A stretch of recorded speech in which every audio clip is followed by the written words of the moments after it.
अर्थ काय आहे की संजय राऊत सारख्या माणसाने ठीक आहे, आता त्यांची बुद्धी भ्रष्ट झाली हा वेगळा आहे, परंतु अशी बेताल व्यक्त करण्यामध्येच त्यांचं खरं आता फार पक्ष संपला. मला वाटतं अशा लोकांनी जे मुक्त फळ उधळायचं काम जे केलं आहे त्याला आता त्याला लोकांची मान्यताच मिळत नाही. तर महायुतीमध्ये दादानी येणं ही आमच्या सर्वांच्या दृष्टीने एक अतिशय महत्वाची गोष्ट होती.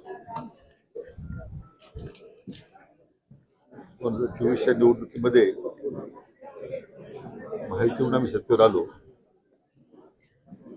परंतु त्यांच्यावर मोठा प्रभाव मला नेहमीच देशाचे लाडके प्रधानमंत्री विश्वनेता आदरणीय नरेंद्र मोदी साहेबांचा होता आणि स्वाभाविक देशाचे गृहमंत्री मान्य अमित भाई शाह यांची सुद्धा अतिशय त्यांची जवळीक राहील. मंत्रिमंडळात काम करताना राज्यामध्ये निर्णय करताना राज्याचे लोकप्रिय मुख्यमंत्री आमचे नेते देवेंद्रजी फडणवीस साहेबांचा मला त्यांचा विशेष स्नेह मला नेहमी जाणवला आणि माननीय देवेंद्रजी सुद्धा त्यांना नेहमीच या सगळ्या विकासात्मक प्रक्रियेमध्ये कायम बरोबर घेतलं होतं. म्हणून त्यांनी सुद्धा भावना व्यक्त करताना दिलदार मित्र गेला अशीच भावना त्यांनी त्या व्यक्त केली. त्याला मी साक्षीदार आहे. म्हणून आज जिल्ह्याच्या वतीने स्वर्गीय दादांना आज सर्वांनीच भावपूर्ण श्रद्धांजली अर्पण केली.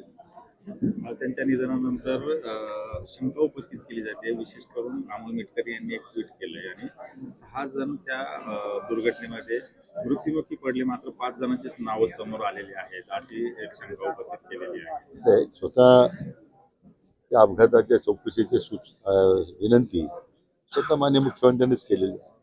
त्या अपघाताची कारण काय, तर त्याच्यामध्ये आता काही मंडळी काही वेगळ्या शंका व्यक्त करतात, त्याच्यावर मी काय भाष्य करणार नाही. परंतु या संपूर्ण अपघाताची चौकशी झाली पाहिजे अशी स्वतः विनंती राज्य सरकारने आता DGCला केली आहे. राऊतांनी देखील भाजपची महत्वाची फाईल होती असं त्यांनी संशय व्यक्त केलेला आहे.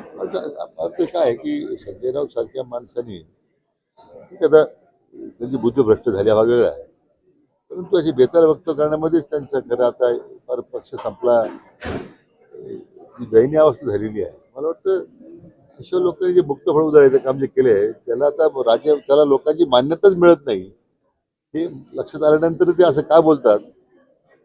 निश्चितपणे मला वाटतं मी जे नेहमी सांगत आलेलो आहे की यांचं मानसिक संतुलन बिघडलेलं आहे ही त्याची प्रचिती आहे.